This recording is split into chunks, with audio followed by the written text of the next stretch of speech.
Welcome to Inside Leisure World. In collaboration with the Seal Beach Community TV, Leisure World video producers have aired this program monthly for almost 20 years.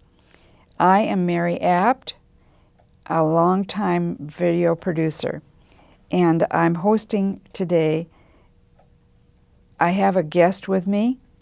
Today's episode is called The Iconic Palm, but in the studio with me is Susie Ralston, who is the president of the Art League, and soon you'll find out how those go together.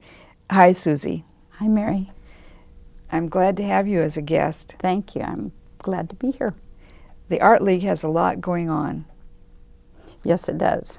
Yes, it does. So after a few minutes of talking about palms, we'll get right into that. Thank you. Before we launch full scale into a conversation that will also include landscape trends in Leisure World, I want to highlight the palm tree. So ubiquitous, so iconic, so taken for granted. I say iconic because the palm tree, the image of it, is used in so many places. But, you know, do you always know what it means when you see a palm tree slapped on a label or on a piece of clothing? Well, even Studio Cafe, here in our own studio, uses a palm tree image, a very stylized one. It can mean victory, or peace, or fertility, or it might mean simply that you're in the palm latitudes. A location can be what you're using the palm tree to indicate. The country of Tonga used a palm tree on their zipper, on the front of their costumes at the Olympics. So where do you see palms, the palm image showing up? And what do you think it means? Well, it's something to think about. I got interested in palms by going on a palm tour of South Coast Plaza in Costa Mesa. The president of the Palm Society of Southern California was leading that tour, and it was amazing to see how many varieties of palms and what all the information he knew about their life cycles as we walked around the fairly new South Coast Plaza at that time. The Palm Society of Southern California can be looked up on the internet. Just go to palmssc.org, Southern California, Palm Society, SouthernCalifornia.org. And a lot more can be learned about palms. But speaking botanically, the palm tree is an angiosperm, and all of the flowering plants in our universe or in our world are angiosperms. And that means they have flowers and seeds. But their angiosperms are also separated, and the palm is part of the monocot section, not the dicot. And so strawberry plants and apples and lots of things like that, oak trees, are all dicots. But the palm is a monocot. That means that it has flowers that have three sections, not necessarily petals, but everything will appear in threes or multiples of threes, the stamen, all that sort of thing. Also, they have parallel veins, and of course you see that in the palm frond and even in the palmate, the leaf. There's some question about, well, how do palms ever stand up to the wind? When Mark Twain wrote about his trip to Hawaii, he said, they looked like a whole string of mops lined up and blowing in the wind. And our seal beach palms, the tall ones that were planted probably 80 to 100 years ago, also you wonder, how do they stand up? And it's because they are monocots. It's because they have very fibrous roots.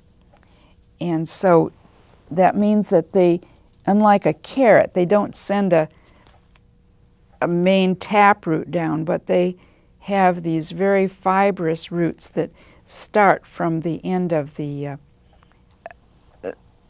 trunk there, and they spread out, and they do go down sometimes as deep as 12 feet. So the palm has overlapping leaf bases and thickened enlarged cells, and these roots then are called prop roots, so they help it stand up. And the vascular system in that trunk is parallel bundles, and they're not organized like in an oak tree or maple tree in rings, but they're scattered. And so that makes it much stronger, that those vascular bundles are scattered, and they are more like a cable going up through that trunk. And so that's something I wanted to tell you about. There are other monocots that you are very familiar with. All grains, lilies, bananas, ginger, onions, bamboo, sugar, grasses, corn. You recognize that we're talking about things that are kind of, some of them are hollow and have the vascular.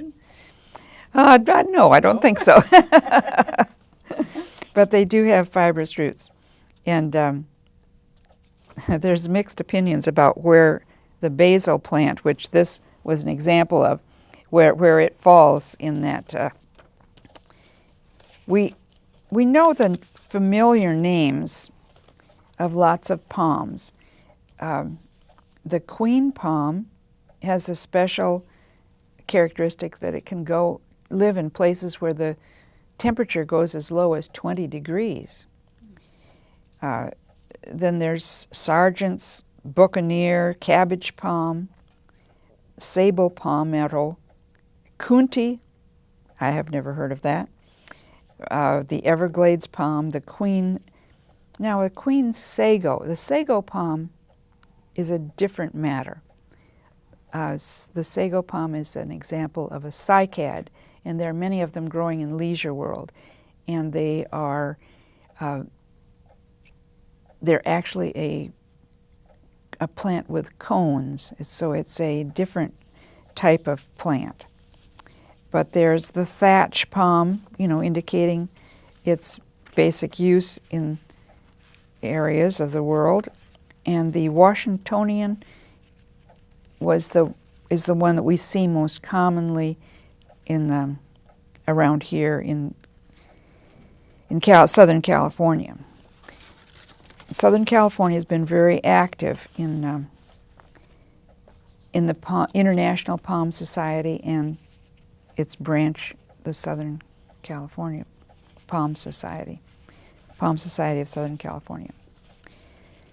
So I was going to, I think I did say that when I counted, I was on the pier in Seal Beach, and I counted 150 palm trees that were identifiable from that one spot. So, Amazing. yeah, and then I wanted to indicate the size of the trees. In the background here, I have some scabbards that are from the palm tree. I think they're very beautiful in their shape and design. And those came from a tree that was about 20 feet tall. So it has big parts. And the frond itself, when it's broken, can be as long as the trunk is tall. Of course, that wouldn't affect the ones that we have on these old streets which are so tall.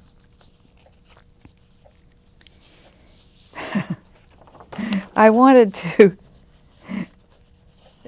talking about what does the palm mean to anybody, I wanted to read a little thing that a friend put in an art piece she made. She had, the center of the art piece was a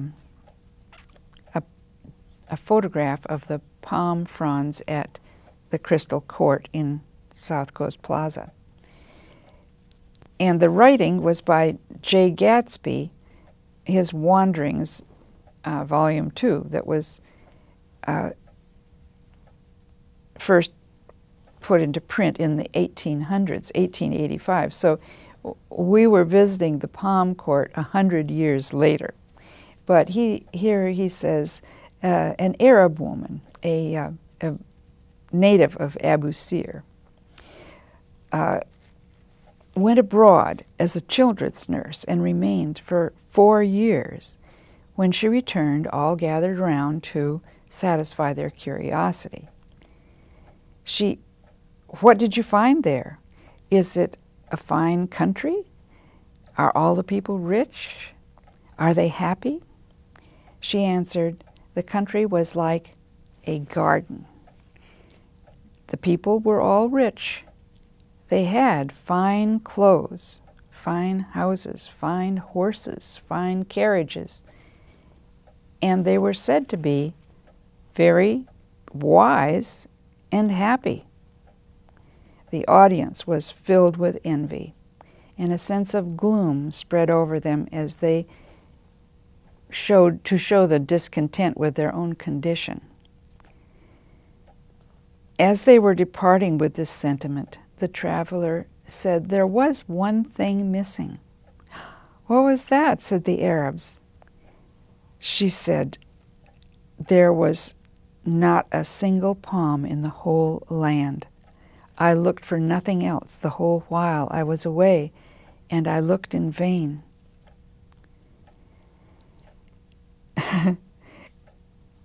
There was, are you sure? Was a general exclamation. Positive, said the old nurse. So this bit of information caused instantaneous change of feeling among the audience. As they went away, it was a sense of pity, not envy, that filled their breasts as they wondered, how could anyone live in a land without palms? So it can just mean home, oasis, that sort of thing. So we have imported the palm into Southern California, and it's part of our landscaping, and it's a good part. Isn't that right? Yes. Susie, tell us a little bit about what Mutual 15 has been doing in the areas that the Mutual controls the landscaping for. The carports have been planted with xeriscaping, which is drought-tolerant plants, and they're mostly succulents. There are a few cacti, but the succulents are so beautiful, and I like to walk all over Leisure World, and I've taken some beautiful photos just to show people how colorful and exquisite they can be.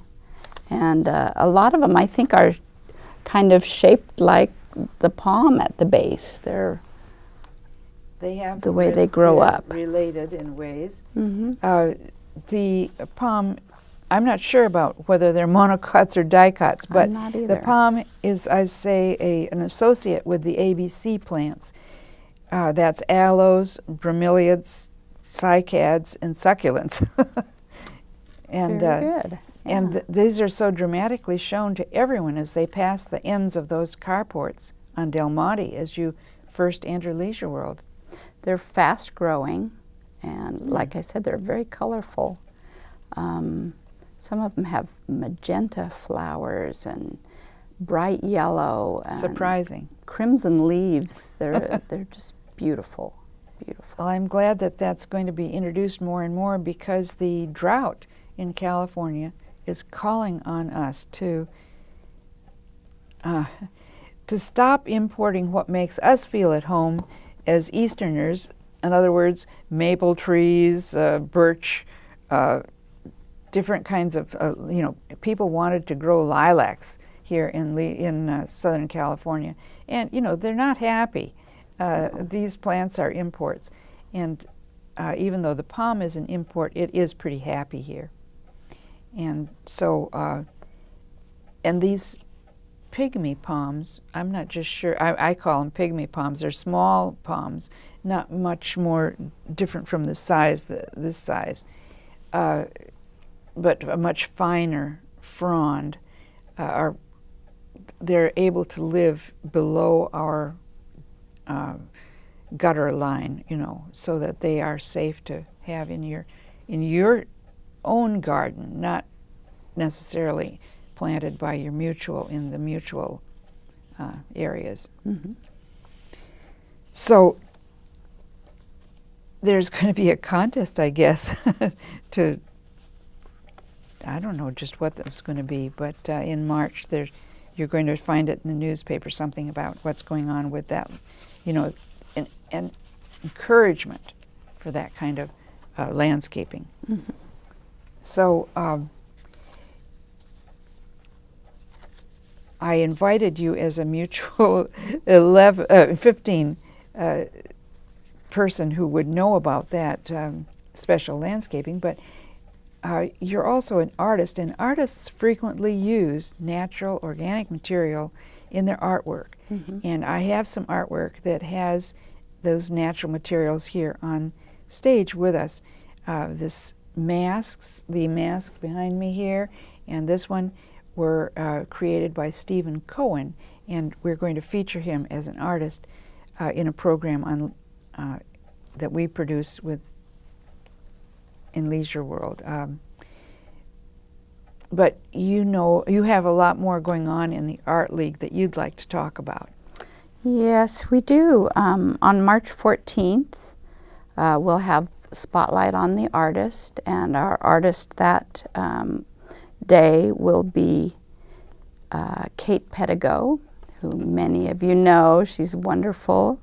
And she's an author and artist. And she's a past president of the Video Producers Club. Oh, really? Yes. And that's March 14th. That's a Friday from 1 until 3, and everyone is invited to enjoy her beautiful artwork.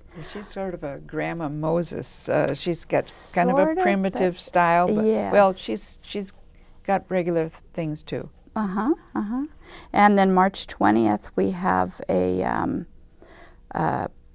pastel portrait workshop that's being conducted by Carmen Leslie, and that's from 1 until 4. Is that in Clubhouse 4 Yes, in the art room? Mm-hmm. Of Clubhouse 4. And then on March 27th at 7 p.m., we have our monthly Art League meeting, and everyone is invited to come and enjoy. We host artists from all over. Your demonstrators are outstanding. I joined the club just in order to see those demonstrations. Mm-hmm. They're wonderful. So there's a lot going on. That's great. The photographs that you've taken of succulents are an art themselves, right? Yes, yeah. And I wanted to say plants have been used for thousands of years by people. That's how we get our dyes in our clothes. And succulents create. Well, not succulents, but just plants, plant-based dyes. But the succulents, there are several photographers in Leisure World that you can see their arts displayed in the hall of Clubhouse 3, along with Art League members. Yes, there's a special photograph club. Photography club. I don't know what they call their club, but they're separate from you. But Right. I know some members that mingle. Gilmore, if anyone is familiar with Gilmore, he makes his into cards, and so he's specialized in flowers. I think for years. And he's gone all over the world and takes the most beautiful photos. But you can prove you don't have to go all over the world. Right. I go Inside all over Leisure World. our Leisure World. That's great. Yes. So the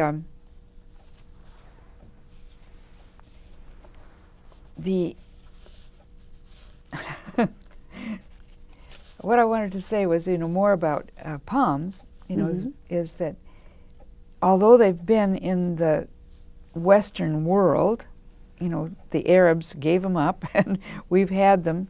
In England, they opened Kew Gardens in the 1800s, about 1840, in the 1840s, and so the idea that that palms are exotic or strange is kind of blown, because we've known about them and we've had them in our company, and they grow very, very fast. As you were saying, succulents grow very fast. Palms do too. I had some dates, and I just planted a seed, and I didn't know what would happen, but I put a little post there so I knew where it was, and they didn't hoe right there. So pretty soon, it surprised me, and it grew so fast. I had to get it out of there while I still could, because it wouldn't have been happy. It was a date palm, which are huge, and the birds will plant them too. Is the palm? Do you suppose it's considered a invasive plant at all? Because they do. I don't think so. Because they can get scattered, and they do grow fast, and they are hard to get out once they get their Yes, they foothold. are. Yes, they are. Those are some questions I would have asked David Blindstein, the president of the Palm Society of Southern California, if he were here. But the knowledge about palms, another thing, they actually have body language and sign language. The palms do? Yes, they can communicate if their nutrition is not correct. If they are missing, there's a thing on the web that tells you what your palm will look like if it's missing potassium or nitrogen or magnesium, or there's another one that starts with M, another nutrient. Manganese. Manganese. And you can look at the palm and it'll tell you. It'll speak to you. But the bad thing is it might take 2 years to correct the situation. And some of those things that go wrong with their nutrition can kill them, because they have this direct vascular system. If they're missing what they need, not going to live with you. But I find the whole idea pretty fascinating, and I was going to tell you some of the places that the Palm Society of Southern California has had their meetings in past years. Of course, the Huntington Library, or the grounds there, the Sherman Gardens in Corona del Mar, the International Palm Society has had their meeting in Thailand, and but others in Encinitas, Santa Barbara, San Clemente, San Diego, in the Point Loma district, And in Whittier, there are two people who hosted they moved from one garden to another during the meeting. And so there are aficionados. Some of these people have hundreds of varieties in their half-acre or smaller, even a small yard can accommodate quite a few varieties if you know which ones to choose, and if your temperature is right and you're not too much wind.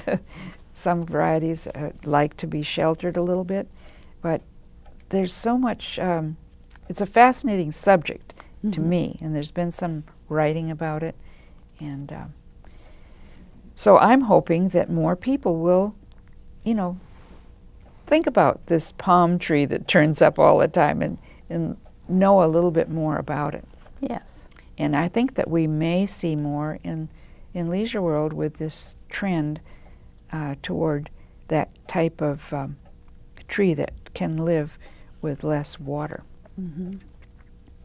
I've heard that the tree that used to be all over Southern California, this Mexican pepper tree, that if you water it too much, it doesn't thrive. Right. And that's true of succulents too. Some of them that come from Africa can be killed with kindness. So we have to, today we're getting a deluge, I guess, of rain, but our basic climate here is right for them. Right. And they can be so easily started just from a leaf. When on my walks, if I see a leaf has dropped from one, I'll pick it up and take it home and plant it, and nurture it. a couple of months I have a plant. Wow. That's true of African violets too. And well, we've had a little talk about these things and about the Art League and its many activities, and how many people are in the Art League? I think there's about 50. A very large group. Because they don't all have to be master artists to be in the group. No. So we encourage everybody. Don't even have to be an artist. Just enjoy art. That's good. And the Kate Pettigo's pictures, when they're in the spotlight, then they go to the library. To the library. 5 of them will go to the library. So the library has a changing exhibit of Leisure World art from the Art League, and and you also have paintings in the hallway of the Clubhouse 3 and the healthcare center. The healthcare center. That's a long hallway. Yes. And those are changed occasionally as well. Yes. So lots of things from our artists in Leisure World, and thank you for being my guest on Inside Leisure World. Thank you for having me. We enjoy having this program and hope you enjoy watching it.